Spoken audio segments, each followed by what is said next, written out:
आपका स्वागत है। मैं मिस्टर विशाल मौर्य। आज बात करने वाला हूँ 801 AA। ये UP board exam 2022 class 10th का हिंदी का पेपर है। तो इसका हम सोल्यूशन जानेंगे। तो सिंपल क्वेश्चन आए थे, बड़े सिंपल थे, बड़े इजी थे। यदि आपने पढ़ा होगा ढंग से तो आपके लिए बहुत हलवा था और आसानी से आप 80-90 नंबर बहुत आसानी से स्कोर कर सकते हो।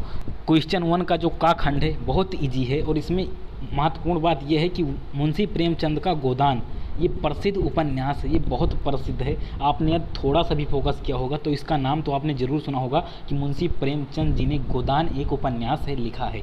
नेक्स्ट ईयर पूछा गया था, मतलब प्रीवियस ईयर की बात करूं, पिछले साल पूछा गया था कि उपन्यास गोदान क्या है, उपन्यास है, आत्मकथा है, ये क्या है, इस टाइप के क्वेश्चन करके आया था। तो इस बार ये आ गया है, बड़ा ईजी है। मैंने आपको पहले ही कहा था कि यदि 5 साल का प्रीवियस पेपर हल कर लोगे तो आपके बहुत से क्वेश्चन बन जाएंगे।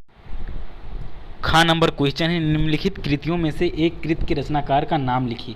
तो इसमें से 4 में से आप मुझसे किसी एक का आंसर लिखना था। तो पहला है प्रतिशोध। प्रतिशोध के लेखक हैं मैथिली शरण गुप्त। उसके बाद में बात करूं यदि भूले बिसरे चित्र की, तो भूले बिसरे चित्र एक बहुत फेमस रचना है, भगवती चरण वर्मा जी की रचना है, बहुत फेमस रचना है। उसके बाद में अमारा मसीहा, तो ये विष्णु प्रभाकर जी की रचना है। उसके बाद में ठूठा आम उपाध्याय जी की रचना है। बहुत इंपॉर्टेंट ये सब क्वेश्चन थे। ये आपके जो है जीवन परिचय वहाँ पे कृतियाँ में ये सब चीज़ें लिखी हुई थी। यदि आपने ढंग से हिंदी की बुक पढ़ी होगी तो आसानी से ये सब आप कर ले जाओगे। आगे चलते हैं। गा नंबर क्वेश्चन है कि लहरों का राजहंस, लहरों के राजहंस किस विधा पर आधारित है। तो ये नाटक विधा की है, बहुत प्रसिद्ध रचना है लहरों के राजवंश, ये बहुत बढ़िया नाटक है। उसके बाद में घा नंबर है जय पराजय किसकी रचना है। तो जय पराजय श्याम नारायण पांडे जी की रचना है। इस चीज़ को मैंने भी कभी क्लास में नहीं पढ़ाया था इस रचना को, तो इसके बारे में कुछ कह नहीं सकता हूँ। आई थिंक ये आउट ऑफ सिलेबस पूछ लिया गया है। फिर भी जहाँ तक नहीं पूछा गया होगा, फिर भी मेरे को जहाँ तक लगता है कि ये आउट ऑफ पूछ लिए हैं, लेकिन फिर भी एक ही क्वेश्चन था तो 1 नंबर की बात थी। तो वैसे बहुत बड़ी बात है 1 नंबर, लेकिन यार कुछ कह नहीं सकते। ये 1-2 नंबर तो आउट ऑफ पूछ ही लेते हैं लगभग। क्वेश्चन नंबर 2 की का में पहला क्वेश्चन है रीतकाल के प्रमुख 2 कवि का नाम बताइए। तो रीतकाल के बहुत से कवि हैं, केशवदास, बिहारी लाल वगैरह वगैरह बहुत से हैं। तो आपको कोई 2 लिखना था, मैंने केशवदास और बिहारी लाल आपको बता दिया।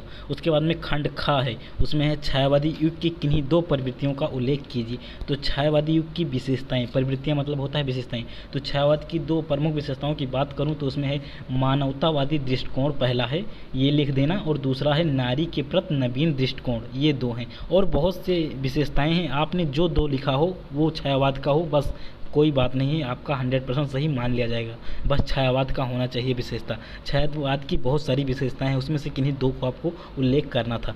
उसके बाद में है खुशबू के शिलालेख किस युग की रचना है। तो नई कविता एक करके युग था, नई कविता युग उस युग की रचना है, नई कविता युग। तो ये सारे क्वेश्चन हैं, और भी बहुत से क्वेश्चन हैं। वीडियो लंबी हो जा रही है इसलिए इस पार्ट को यहीं पे एंड करते हैं। यदि आगे के पार्ट का आपको आंसर चाहिए तो टेलीग्राम लिंक को ज्वाइन कर लीजिए। बोर्ड क्लासेस सर्च करेंगे, आपका वहाँ पे टेलीग्राम मिल जाएगा, वहाँ पे मैं भेज दूँगा। क्योंकि वीडियो डालना यार इतना अच्छा नहीं रहता है, वीडियो में टाइम आपका वेस्ट होता है, आपको आगे की भी तैयारी करनी है इसीलिए। तो आज की वीडियो यहीं पे समाप्त करते हैं, मिलते हैं अगले वीडियो में। आपको किसी भी पेपर का हल चाहिए तो वहाँ पे सेंड करिए, मैं आपको सॉल्व करके दे दूँगा।